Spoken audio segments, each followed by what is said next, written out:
பெருமானே போச்சு போச்சு நமச்சிவாய. நான் வந்து இன்றைக்கி பார்த்தீங்கன்னா அழகான முருகர் கோயிலுக்கு வந்திருக்கோம். 10 வருஷ காலமாக நான் இந்த கோயிலுக்கு வந்துட்டுருக்கேன்.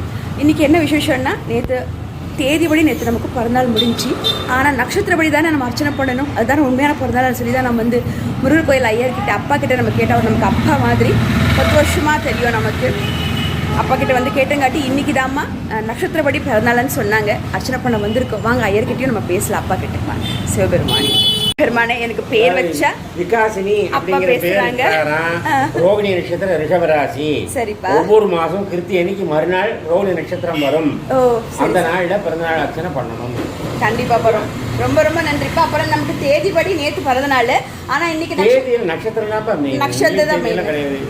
பிறந்தது நட்சத்திரமும் இறந்தது திதியும் கொண்டான்னு நம்ம சாஸ்திரம் சொல்லுது. அந்த வகையில பார்த்தோம்னா ஒவ்வொரு மாசம் கிருத்திகைக்கு மறுநாள் வரக்கூடிய ரோகிணி நட்சத்திரம் கொண்டாடணும்ப்பா. கண்டிப்பா ரொம்ப ரொம்ப நன்றி. ரோகிணி நட்சத்திரமான இன்று விகாசினிக்கு என்னோட பேர் வச்சதே அப்பா தான். மிருகாலயத்துல அப்பாவோட ஆசையுடன் நம்ம மிருகப்பெருமானுடைய ஆசையுடன் எனக்கு இன்னைக்கு நட்சத்திரத்தோட அர்ச்சனை பண்ணியிருக்காங்க. அப்பாவுக்கு ரொம்ப ரொம்ப நன்றி. மகளுக்கு வாழ்க்கை தந்தைக்கு கோடானு கோடி நன்றி. குருவே சரணம், குருவே துணை. அப்பா ரொம்ப நன்றி, ரொம்ப நன்றி, நன்றி. சிவபெருமானி கேட்டீங்க இல்லையா, மிருகப்பெருமான் ஆலயத்திலேருந்து அப்பாவே பேசிட்டாரு.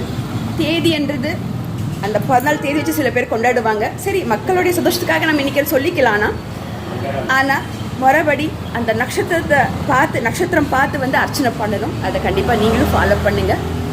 நாம் பிறந்த தேதி நட்சத்திரம் இதெல்லாம் பார்த்தா நம்ம மறுபடியும் நம்ம வாழ்க்கையை கொண்டு போகணும். மிருகப்பெருமாளால் நான் இன்னைக்கு பண்ணியிருக்கோம். கொடான கொடை நன்றி என்னுடைய இறைவனுக்கு. பெருமானேன் நாராயணா கோவிந்தா கோவிந்தா.